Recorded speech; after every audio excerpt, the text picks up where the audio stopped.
Welcome students. आपण आता miscellaneous exercise 6 त्यातला फोर्थ क्वेश्चन स्टार्ट करतोय. Solve the following.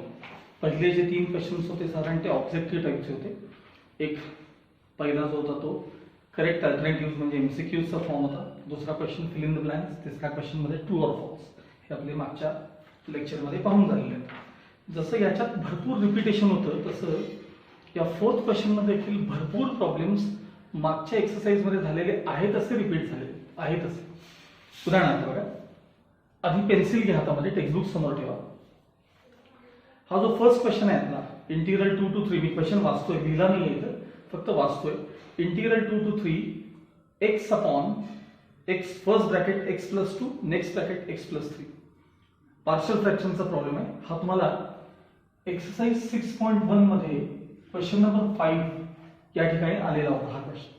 बघा, मिसलेनियस मधला फर्स्ट क्वेश्चन हा एक्सरसाइज 6.1 मध्ये क्वेश्चन नंबर 5 या जागी तुम्हाला आलेला होता. सेम प्रॉब्लेम आहे तिथं, त्याचं मी सोल्युशन करून दिलेलं आहे. ते आहे तसं पुन्हा बघून तुम्हाला करायचं. तर साधारण एवढे क्वेश्चन्स आपल्याला रिपीट झालेले आहेत म्हणून ते आधीच पेन्सिलला लिहून ठेवा. आता सहावा क्वेश्चन तुमच्याकडे जो मिसलेनियस मध्ये सहावा क्वेश्चन आहे, इंटिग्रल 4 to 9 मिळाला का बघा सगळ्यांना. 4 to 9 1 अपॉन रूट एक्स. हा क्वेश्चन तुम्हाला एक्सरसाइज 6.1 मध्ये क्वेश्चन नंबर 1 या ठिकाणी मिळालेला आहे. हे फक्त लिहून ठेवायचं समोर. 6 क्वेश्चनच्या समोर लिहा पेन्सिलनं एक्सरसाइज 6.1 क्वेश्चन नंबर 1 आणि नंतर तुम्ही ते चेक करून घ्या. 7th क्वेश्चनच्या समोर लिहा. 7th क्वेश्चन म्हणजे यातला 7 ना, मिसलेनियस मधला 7 समोर लिहा. Exercise 6.1 question number 2. त्यातला जो 8th क्वेश्चन आहे, 8वा मिसलेनियस मधला 8th क्वेश्चन, हा एक्सरसाइज 6.1 मध्ये क्वेश्चन नंबर 3 या जागी आलेला आहे.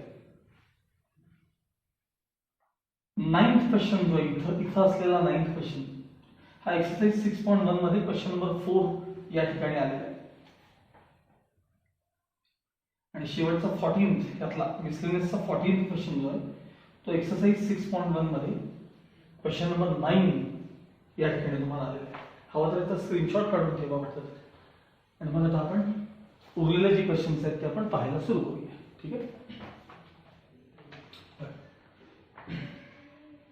Second problem, I equals integral 1 to 2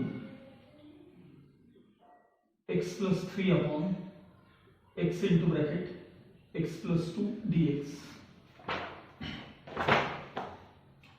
पुन्हा एकदा पार्शियल फ्रॅक्शनचाच हा टाइप आहे. बघ, let this fraction equals x plus 3 upon x into bracket x plus 2 equals a upon first factor म्हणजे x plus b upon second factor म्हणजे x plus 2. ह्याला equation 1 देऊ. Cross multiplication करून हे डिनॉमिनेटर कॅन्सल झाले. मग काय राहिले, x plus 3 equals a into bracket x plus 2 plus b into bracket x. आता यानंतर मी नेहमी तुम्हाला काय विचारत असतो, तर a अपॉन फर्स्ट फॅक्टर आहे ना, इथं बघायचं आणि म्हणायचं ही टर्म केव्हा 0 होते, x च्या कोणत्या व्हॅल्यूला ही टर्म 0 होईल हे विचारायचं. x च्या कोणत्या व्हॅल्यूला ही टर्म 0 होईल. ते नंबर्स जे असतात ना x ला आपण जे मी नंबर घेतो हे मनाने घेते नसतात. ही टर्म केव्हा 0 होईल, ही टर्म केव्हा 0 होईल. आणि हे सगळं संपल्यानंतर पुन्हा व्हॅल्यू घ्यायची तर कधी वेळ आली असेल तर मात्र तुम्हाला पाहिजे तो नंबर, मी असं म्हणतो बघा, take any value for x. तुम्हाला पाहिजे तो नंबर घ्या. तो टाइप वेगळा असतो. इथं ही टर्म कधी 0 होईल तर व्हेन x इक्वल्स 0. काय इथं x ला 0 रिप्लेस करा. 0 plus 3 equals a into bracket 0 plus 2 plus b into bracket 0. इकडे 3 हे झाले ट्वाइस a आणि सगळं 0 ट्रान्सफर केले की 3/2 equals a मिळालं तुम्हाला. आता ही टर्म कधी 0 होईल, when x equals -2 असताना. करायचं replace. -2 plus 3 is equal to a into bracket -2 plus 2 plus b into bracket -2. 1 हे सगळं 0 झालं. -2 इंटू बी, -2 ने डिवाइड केले म्हणजे बीचा आन्सर -1/2. अशा आपल्याला ए आणि बीच्या या दोन व्हॅल्यूज मिळाल्या. आता या दोन्ही व्हॅल्यूज आपण इक्वेशन 1 मध्ये रिप्लेस करणार आहोत. याला आपण इक्वेशन 1 दिले ना, त्याच्यात ते आपण व्हॅल्यूज काय करायचे आता रिप्लेस करायच्या. फ्रॉम 1 बघा x plus 3 upon x into bracket x plus 2 equals a upon first factor. a म्हणजे किती आहे 3/2 upon x plus b किती आहे बघा b -1/2 upon x plus 2. हे काय झालं सांगा, तुम्ही a आणि b रिप्लेस करून घेतले या ठिकाणी. आता हा तुमचा प्रॉब्लेम बघायचा. therefore I equals इंटिग्रल काय लिमिट्स आहेत 1 to 2. हा प्रॉब्लेम आहे फ्रॅक्शन. ह्या फ्रॅक्शनच्या ऐवजी हे घेणार आहे काय 3/2 upon x plus -1/2 upon x plus 2 dx. 3/2 coefficient 1 upon x say integration log of mod of x minus half coefficient 1 upon x plus 2 म्हणजे लिनियर आहे log of mod of denominator म्हणजे x प्लस 2. आणि हे सगळं झाल्यानंतर हे तुमचे limits आहेत ते 1 to 2 ॲज इट इज. आता पहिल्यांदा अपर लिमिट बघा 3/2 log ऑफ अपर लिमिट 2 आहे minus half log of upper limit 2 आहे. हे झालं अपर लिमिट हा. माइनस आता lower limit 1 3/2 log 1 minus half log of 1 plus 2 equals 3/2 log 2 as it is minus half log 4 minus sign आ जाना है 3/2 log of 1 is always 0. लक्षात ठेवा log of 1 is always minus minus plus half log 3. झाले. आता मला सांगा ही term आहे ना, ही टर्म सिंगल आहे तशी याला काही रिड्यूस करता आता तर येत नाहीये. हे सिम्प्लिफाय झाल्यानंतर कदाचित येईल. ही आणि ही टर्म एक सारखी आहे हे तुम्हाला आता फर्स्ट साईटला म्हणजे बघितल्या काही जणांना कळतं, काही जणांना थोडंसं स्टेप झाल्यानंतर कळतं. ही आणि ही टर्म आहेत ना log 2 शी रिलेटेड टर्म आहे. बघा मी दाखवतो. आणि ही टर्म मात्र टोटली वेगळी. मग आता हे आहे तसे राहू दे 3/2 log 2 मायनस हाफ. ह्याला मी काय लिहितो बघा log ऑफ 2 चा स्क्वेअर. ही टर्म सगळी 0 आहे प्लस हाफ log 3 आहे तसे ठेवा. आता हे 2 पुढे येतात म्हणजे 3/2 log 2 मायनस हाफ. हे 2 पुढे आणले 2 log 2 झाले आणि हाफ log 3 आहे तसे ठेवा. ओके. आता या सगळ्यातून आपण जर समजा हाफ आधीच कॉमन घेतली या सगळ्यातून, हे बघा अपॉन 2 अपॉन 2 अपॉन 2 ह्यातनं जर मी सगळ्यातून कॉमन घेतले तर काय टर्म शिल्लक राहते बघा. ब्लॉक मध्ये जेवढं सिम्प्लिफाय करता येईल तेवढं सिम्प्लिफाय करायचं. बघा त्या तिघातून हाफ कॉमन राहते. तिघातून हाफ काय करायचं समजा 3 log 2 राहिले का बघा. हे 3 log 2 मायनस 2 log 2 राहिले का बघा राहिले. आणि प्लस तिकडं log 3 शिल्लक राहिले का बघा. log 3 शिल्लक आहे. आता बघा तात्पुरतं log 2 ला x म्हणा म्हणजे 3x minus 2x 3x minus 2x म्हणजे किती राहतात सांगा. 3 log 2 मधनं 2 log 2 गेले 1 log 2 राहिले 1 log 2 प्लस हे पुढचे log 3 आले. log a plus log b म्हणजे log of ab half log of 2 into 3 log of ab म्हणजेच log a plus log b. Final answer half log 6 तुमचं फायनल.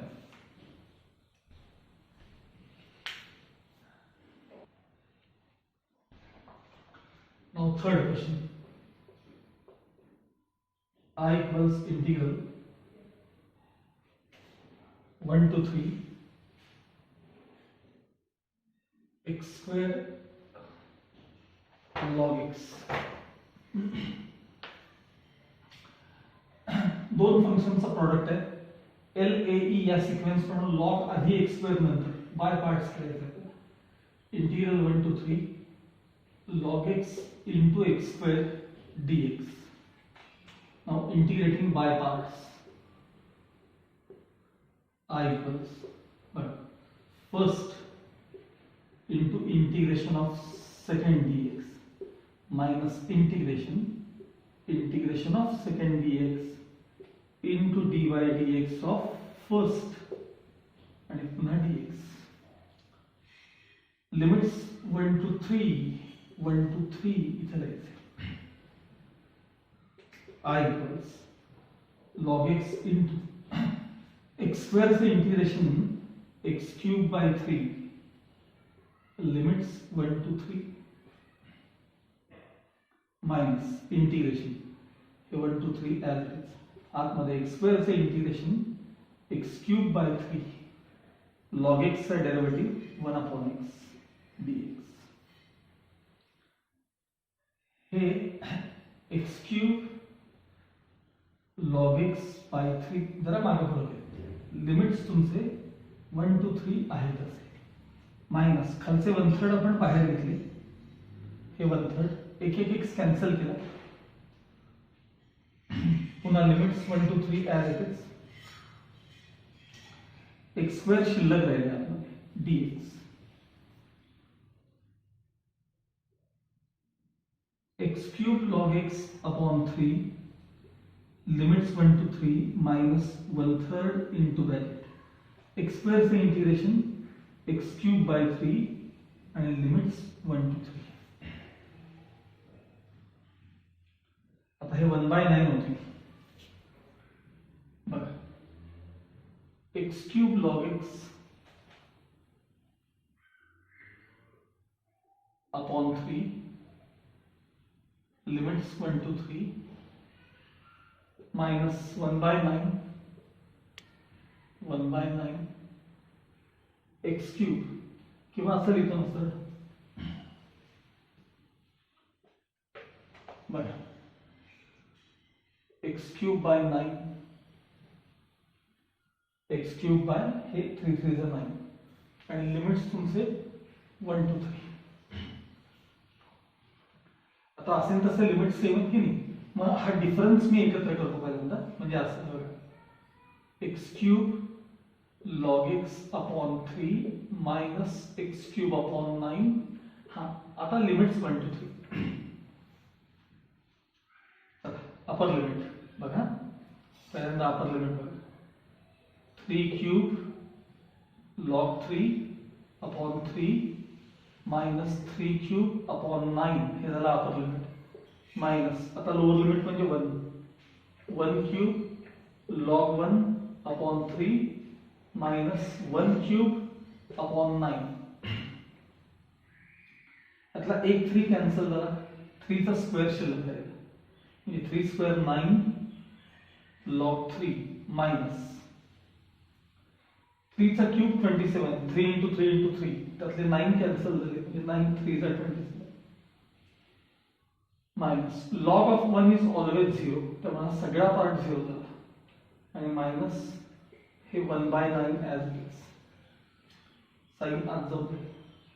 9 log 3 minus 3 0 काही लिहायची गरज नाही प्लस 1/9. आता 1/9 मधून 3 असे बाजूला मायनस करून घ्यायचे. क्रॉस मल्टिप्लिकेशन 1/9 मधून 3 मायनस करायचे म्हणजे 1 minus 27 upon 9 म्हणजे 9 log 3 minus 26 upon 9 हे तुमचं फायनल आन्सर असेल. ओके.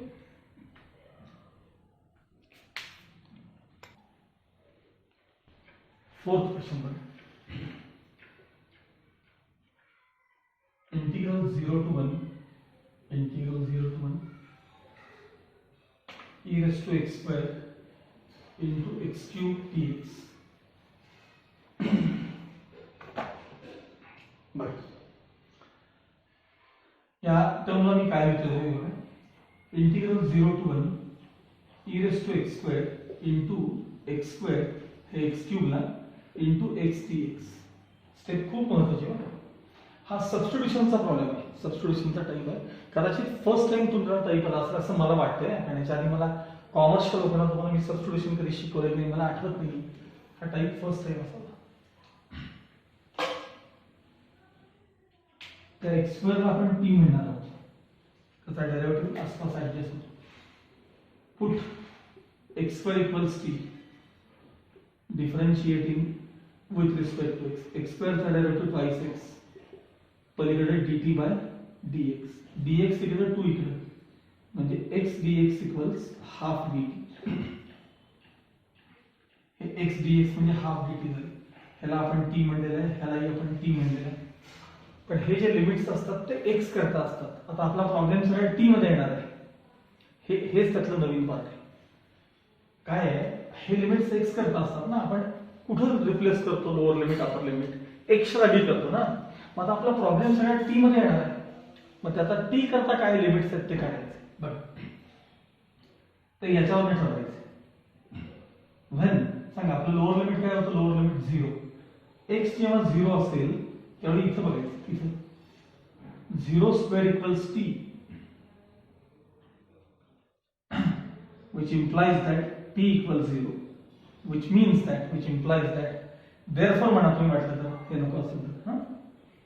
when आता आपला अपर लिमिट 1 आहे बघा, हे बघा अपर लिमिट 1 म्हणजे x 1 असताना 1 square equals T, 1 square substitution 1 square equals T, which implies that t equals 1. म्हणजे लिमिट्स 0 to 1 से 0 to 1च राहिले, काही त्यात बदल झालेला नाही. पण हे काही वेळेला वेगळे नंबर्स पण येऊ शकतात, हे लक्षात ठेवा. चला, प्रॉब्लेम काय झाला बघा. i equals integral 0 to 1 e raised to t into x स्क्वेअरला आपण t म्हणलेलं आहे. x dx काय झालंय? हाफ dt झालंय. हाफ बाहेर, इंटिग्रल 0 to 1 आधी अल्जेब्रिक मग एक्सपोनेन्शियल टर्म, आणि आता बाय पार्ट्स मध्ये आपल्याला dt वापरायचं आहे, t च्या फॉर्म मध्ये, इंटिग्रेटिंग बाय पार्ट्स.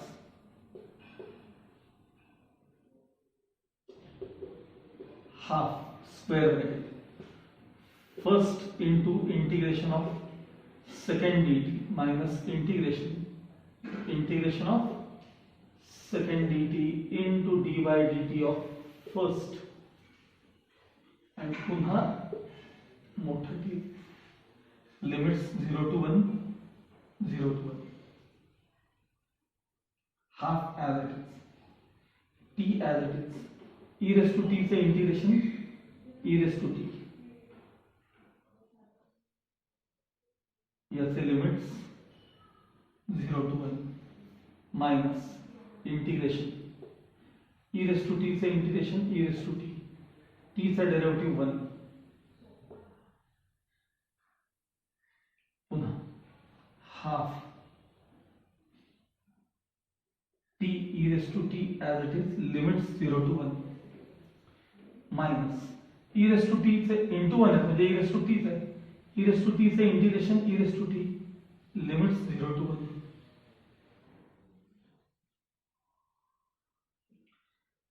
दोघांचे लिमिट्स एकच करतो, half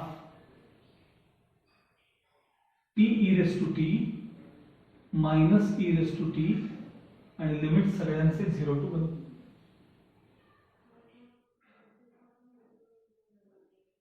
half as it is into bracket, पहिल्यांदा अपर लिमिट t च्या जागी 1, e raised to 1 minus e raised to 1, हे झालं upper limit, minus lower limit t च्या जागी 0, e raised to 0 माइनस e raised to 0. नीट लक्ष द्यायला बरं का, हमखास चुकता देत. हाफ as it is याचा आन्सर ई रेस टू 1 म्हणजे ई, याचा answer e minus 0 into something 0 minus e raise to 0 म्हणजे 1 हाफ ब्रॅकेट मध्ये e minus E 0 minus 0 plus 1 म्हणजे फायनल आन्सर 1/2 हे त्याचं final answer.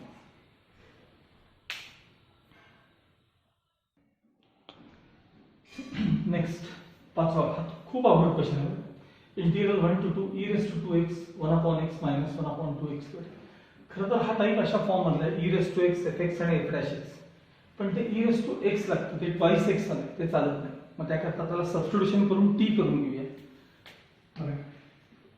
Put twice x equals t differentiating with respect to x 2 into bracket x चा derivative 1 t चा derivative dt by dx dx इकडे half तिकडे म्हणजे dx equals half dt झाले.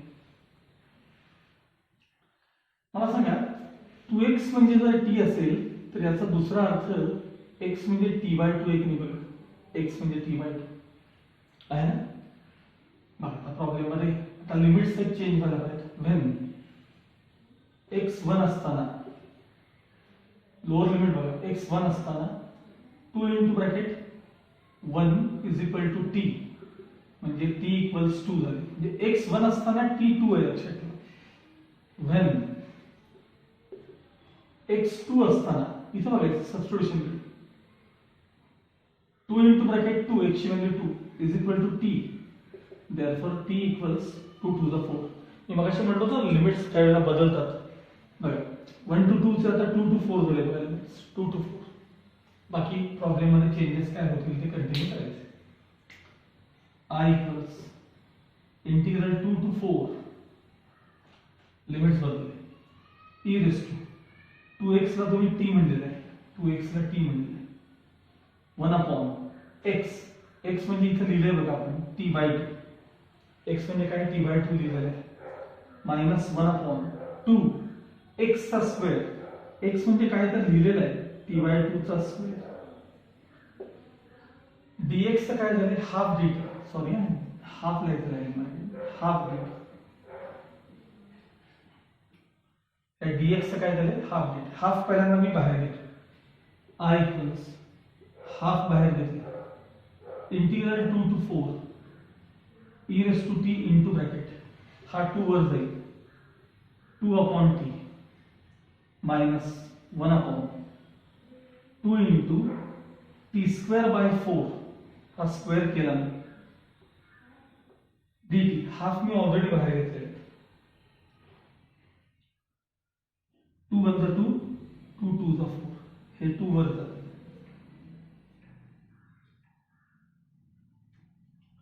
I equals half integral 2 to 4 2 upon t पहिल्यांदा e raised to t लिहिलं म्हणजे हा 2 upon t मायनस आता हा 2 वर जाणार 2 upon t square dt numerator मध्ये 2 कॉमन घेऊ आणि तो इंटिग्रेशनच्या बाहेर काढूया. हाफ आतून आलेला 2 common integral 2 to 4 e raise to t bracket मध्ये 1 अपॉन t कारण 2 कॉमन निघाला प्लस प्लस देतोय प्लस आणि मायनस 1 अपॉन t स्क्वेअर त्यामुळे 2 कॉमन गेला 1 शिल्लक राहिला dt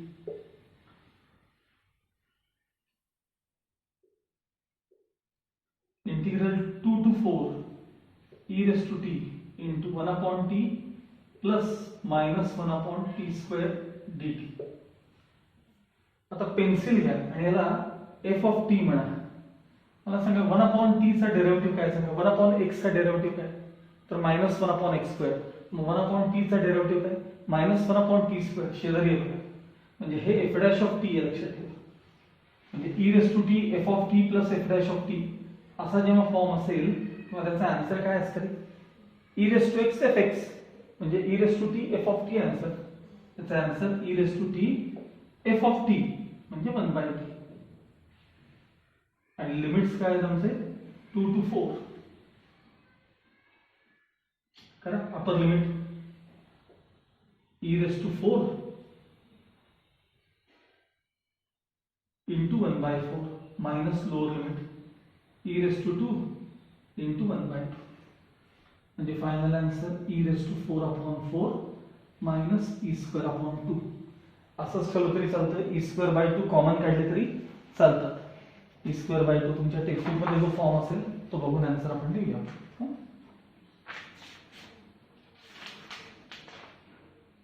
आहे तसं e raised to 4 upon 4 minus E square upon 2 हे आहे तसा आन्सर थोडा वेगळ्या टाईपचा क्वेश्चन आहे याला अशा क्वेश्चन्सला खूप प्रॅक्टिस लागते 10 वेळा ते प्रॉब्लेम सोडवल्याशिवाय तुमच्या हाताखालनं गेल्याशिवाय तुम्हाला ते येणार नाही हे लक्षात ठेवा ओके आता ह्याच्यानंतर असे बरेच क्वेश्चन आहेत की जे मी तुम्हाला रेफरन्स 6 पासून त्या 6 पासून जवळपास कितीपर्यंत 9 पर्यंत तर हे जे सगळे क्वेश्चन्स आहेत हे तुम्हाला याच्या पुढे लगेच तुम्ही कंटिन्यू करायचे ओके